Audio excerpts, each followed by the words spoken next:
Hello and welcome to Sports Update on Trust TV. I am Emmanuel Fashimi. Let's begin from the home front, but a special sport, a different sport where we have the media officer of that federation that will be talking to us on event that happened a few days back, and we're going to bring us up to speed with our expectations when it comes to Paris 2024. All right, that is canoeing and rowing, where the African qualifiers for the 2024 Olympics Games happened here at the Jabi Lake in the city of Abuja, and we had Nigeria qualified. We had Nigeria who will be representing us in canoeing and rowing sports in Paris 2024. And I have Ayodeji standing by, the media officer of the Canoeing and Rowing Federation of Nigeria, to tell us now the federation, they are eyeing a podium finish in Paris 2024. Ayodeji, welcome to the show, Sports Update on Trust TV. Now you are with the Canoeing and Rowing Federation of Nigeria. The African qualifiers for Paris 2024 happened here in the city of Abuja, Jabi Lake precisely, and where we have two Nigerian qualified for the Paris 2024, and the federation is talking tough ahead of Paris 2024 and hopeful and praying to finish on podium, whether gold, whether silver, whether bronze. But the last time out in Tokyo, we were also there. So bring us up to speed. How well prepared is the federation for those who have qualified for the Paris 2024?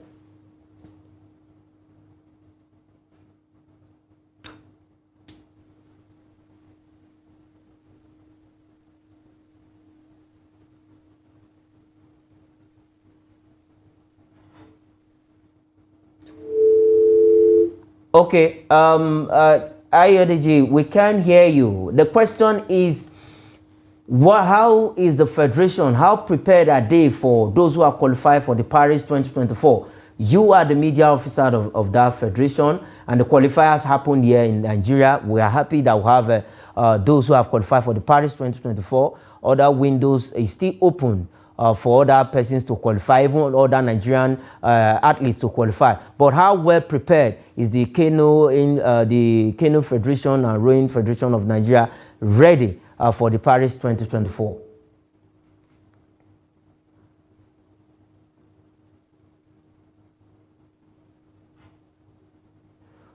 Okay, we are having, if you can hear me, we are having issue with your audio. If you can hear me, we're having issue with your audio. Just correct that so that you can join us. But Noah Samson, you are still here this evening joining me on Sports Update. Welcome. Quickly, for the canoe, this is not a popular sport here in Nigeria. And even in Africa, let's say the truth. But so far so good, Nigeria has been pulling weight with the likes of Egypt, Mali, other countries. 16 countries were here in the city of Abuja to at least slug it out for Paris 2024 tickets. And thank God we had qualifiers. Nigerian also will be at the Paris 2024 in canoeing and rowing event in France. It's a very good one, a form of a promo opportunity for those, especially from the south part of Nigeria. We have high concentration of water, especially those where you have water in the environment so much. So it's a very good one, and we bringing this what do you call it, the sport to the federal capital territory. This in Abuja, and with other countries coming for the competition here, it's a very good one.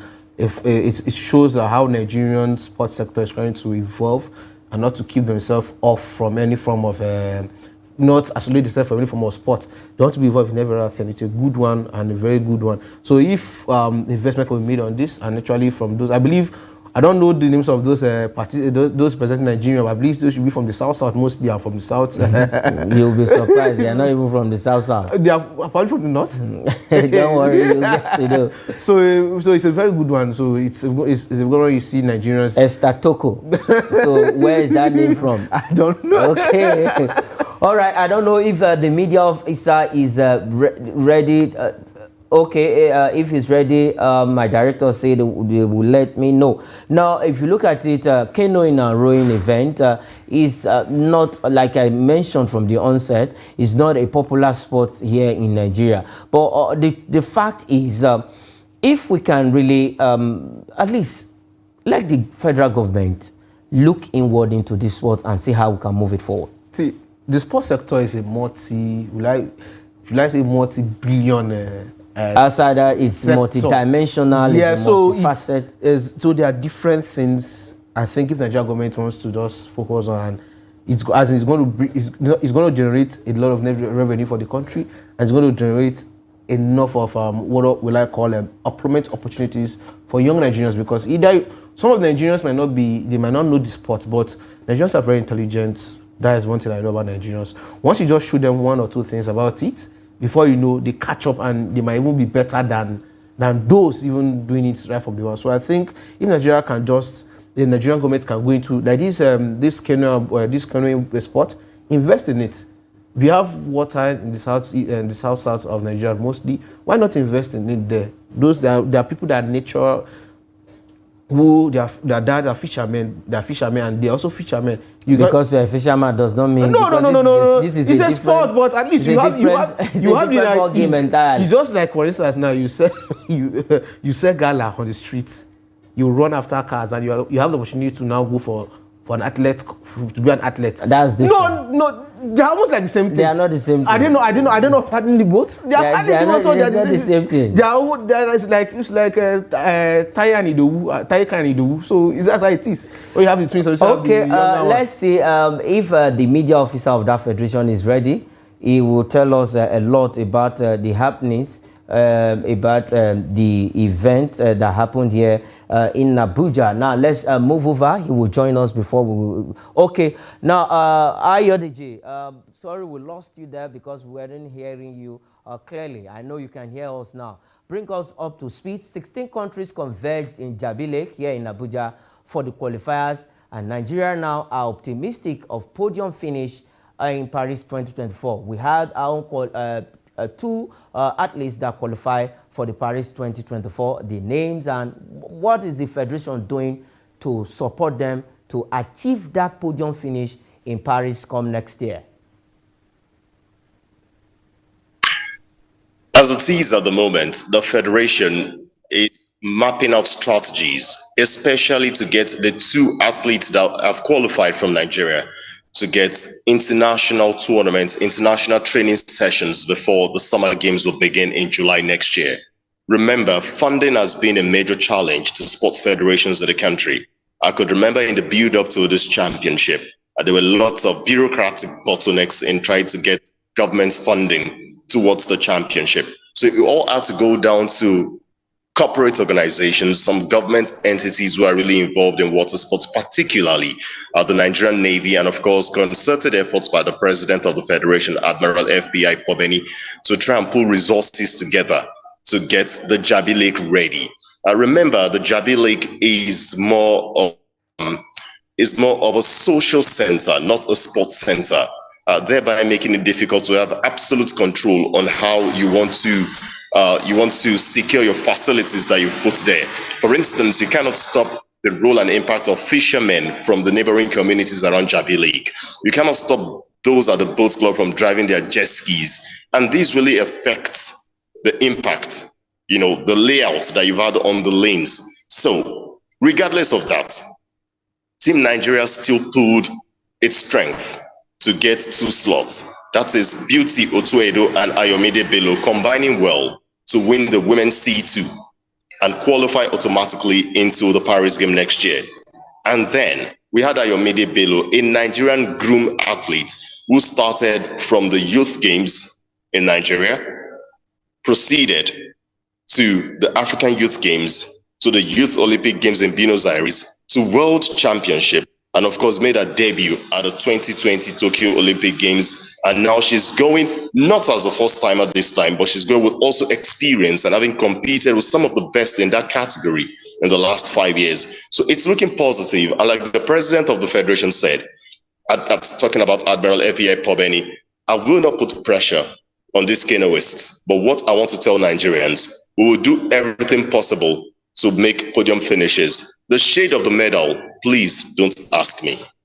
Okay, the shade of the medals, I should not ask you. Yes, I won't ask you. If we get a bronze, if we get a silver, if we get a gold, it's welcome, because when it comes to canoeing, this kind of sport is not popular here in Nigeria. And for these athletes of Wayemi and Co that you mentioned to actually achieve these strides is a very big one. And from the federation, they have done a very great job by putting up all of these championships, at least because I know a lot of resources have gone on there to see that this championship was successful here in Nigeria. And thank God we had our own athletes that qualified for the Paris 2024. Now, looking at it moving forward, what do you think we can do to make this sport at least a better one in the country?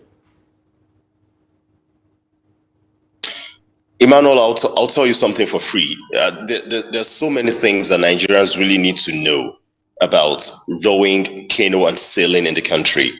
This is a sport that has at least 24 categories and 24 medals at the Olympics. Now, that means if we invest massively in this sport, Nigeria can effectively, who says it's not possible, compete in those 24 categories and make podium finishes in as many categories as possible.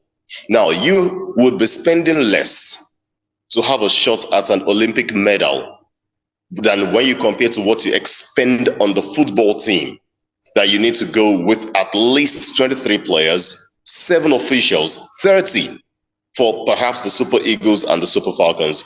It's not to say any team that qualifies or any sports that qualifies for the Olympics should not get adequate representation. But at a time when the Ministry of Sports Development, I've heard this from the time of Bolaji Abdullahi through to Tamuno Danagogo, they've been consistently saying when we want to go for international competitions, we should only go for sports that we have comparative advantage, sports that we can be cost effective in training, in preparation, and also going to the Olympics. This is one sport that has grown since 2010 when Admiral Pobeni took over. I also tell you this for free, Emmanuel. Do you know that boats for the Federation were grounded at the ports in Lagos? Despite that, the Nello boats, Nello is the world-renowned boat manufacturer for canoe. For any canoe sports in the world, it's Nello. Nello decided to give Nigeria boats for this championship. And of course, Nigeria had to pay from Portugal to get them into the country. They were grounded at the ports in Lagos until the intervention of the president of the federation through the minister of sports, the minister of finance, to get in touch with the CG of customs.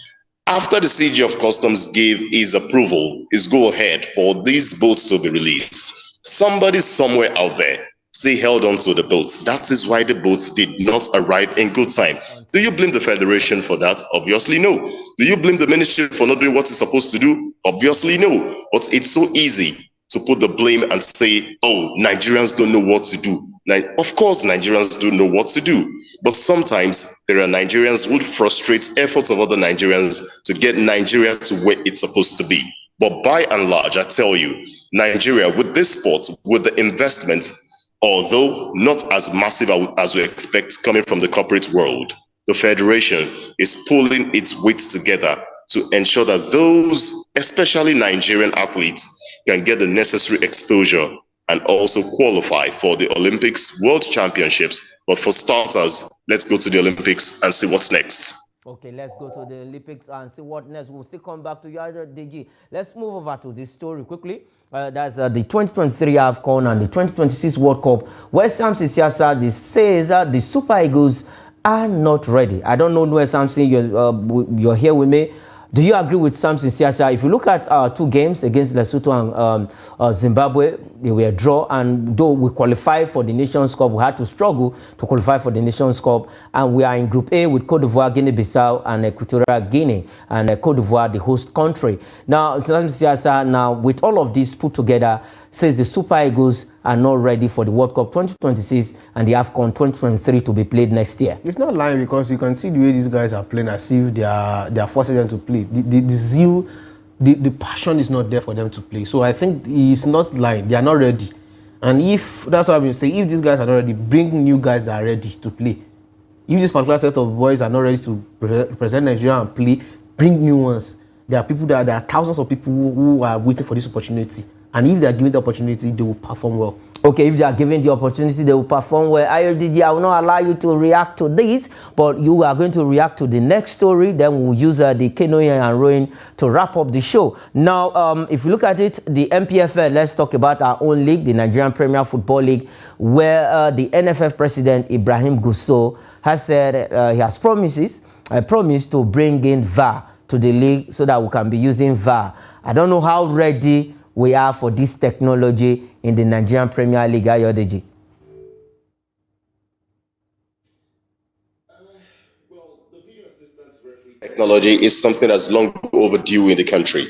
I mean, it's been in existence in the build-up to the 2018 FIFA World Cup. That is 5 years ago. Something that's been in existence 5 years ago. In fact, at the 2017 FIFA Confederation Cup, by now you say 6 years, it should already be domiciled in the country. But hey, how many of those stadiums in the country have facilities for you to fix these cameras that will be connected to the VAR? What insurance, what assurances, what security are you guaranteeing to provide so that vandals don't just wake up in the middle of the night and when you get there the following morning, they're gone? Now, this will take me back to the proper approach if we want to have a VAR system working in the elite league here in Nigeria. First, the clubs and the stadiums cannot be managed by government. It's not done anywhere. You either have to give it out or you sell it completely, because 80%, or should I say 90% of clubs, apart from maybe Remo Stars in the Nigeria Premier League, are state-owned. Now, how do you get the funding to bring these cameras, to bring in the technology? Sports is business. It's gone beyond an instrument of politics, which is what most states are still doing. You don't like the face of the coach or the sports, the governor is not a football-inclined governor. The sports or the football or the team there starts going down. We need to commercialize these clubs. That is the first step to take. When we commercialize them, we get proper managers who will be answerable for their finances and every day-to-day administration to perhaps the owners, which are most likely going to be the state government. And from there, we cannot make it real business and bring VAR properly. But I tell you, Emmanuel, as it is in Nigeria, if you try to bring the VAR system into the Nigeria Professional Football League as it is, maybe it will succeed in the home of Remo Stars because it's privately managed. But most of other clubs out there, the day a team does not win, most of those cameras will find their way into different homes. Okay, most of those cameras, well, like you said, the first thing we need to do is to commercialize this club, let it leave the hands of state government and go into the private hands, and let's see how we can manage it. Bringing in VAR, it requires a lot of money and management. Okay, let's leave that story quickly, still on the MPFL. Now, Finidi George, the coach of Enyimba International, have actually regrets the missed chances in his club defeat to Remo Stars in a rescheduled game. They lost that game 1-0 right there in the city of Aba, and now they missed a lot of chances in that game. And now the coach is saying, yes, he regretted his team missing those chances. All right, let's go straight to Europa quickly. There were actions in the Europa League, in the Europa Conference League last night, and we had some of the results. Let's quickly look at the results of those games played last night in Europa Conference League. We have a Class Vic against Slovan Bratislava, 2-1 it ended. Olimpija Ljubljana against Lille of France, 2-0. Lille won away. Breidablik won Maccabi Tel Aviv of Israel 2. K Gent 4, Zoya Luzinski 1, Astana and Dynamo Zagreb 2 for Dynamo Zagreb, Astana 0, Balakani 0, Victoria Pleasant 1, Besiktas lost at home to Club Brugge 5, Bodo Glimt of Norway 5-2 against Lugano, and AZ Alkmaar pipped Mostar 1-0, and Aston Villa beat Liga Warsaw won 2-1 in that game. Fiorentina 2 against KRC Genk 2-1, and Kukarishik 1, Ferencvaros TC 2, HJK 2, Abaden 2, and Eintracht Frankfurt 1, PL Salonika of Greece 2, and Nordsjælland of Norway 6-1 against Fenerbahce of Turkey, and Spartak Trnava lost at home to Ludogorets Razgrad 2-1. And we have fixtures in the top 5 European leagues tonight. We have games in La Liga, Las Palmas against Getafe in the La Liga. We have Darmstadt 98 against FC Cologne, that is German Bundesliga. And then the Italian Serie A, Monza will play Juventus, and Reims against Strasbourg in French Ligue 1. All right, that is where we'll leave it on the show. Ayodeji, thanks for joining me on the show, and we hope, just as the Federation, the Canoeing and Rowing Federation has said, we are hoping that our athletes finish on the podium in Paris 2024. Thanks for joining me this evening. Thank you very much, Emmanuel. But remember, don't ask for a quick medal.